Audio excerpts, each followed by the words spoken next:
História: A Tartaruga Medrosa.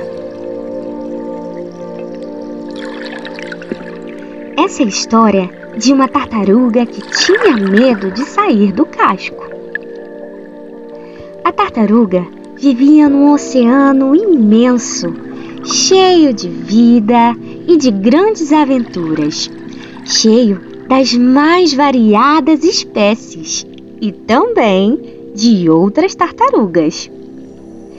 Quando a tartaruga as encontrava, gostava de ficar por perto.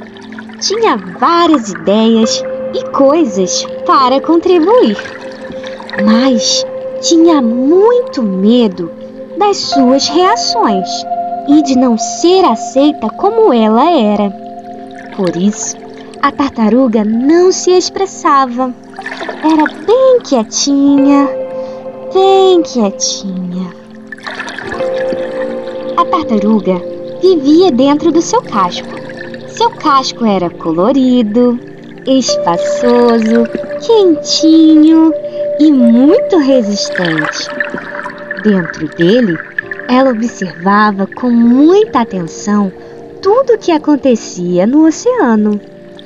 As outras tartarugas interagindo, o movimento das correntes, e assim esperava até chegar o momento perfeito para poder sair de seu casco, sem correr o risco de algo dar errado, porque a tartaruga tinha muito medo de tentar e falhar. Na maior parte das vezes, ela acertava, saía do casco e dava tudo certo. Conhecia outras tartarugas, se divertia nadando pelas correntes e voltava feliz da vida. Às vezes não dava certo e ela se frustrava, ou falhava, ou se machucava. "Ê, tartaruga, tá vendo? Não devia ter saído do casco", pensava. Mas ela sentia muita culpa. Se sentia insuficiente ou incapaz. E quando isso acontecia, a tartaruga se escondia bem no escondidinho de volta no casco e demorava outra vez para sair, porque precisava se curar. As outras tartarugas que conviviam com ela não conseguiam perceber.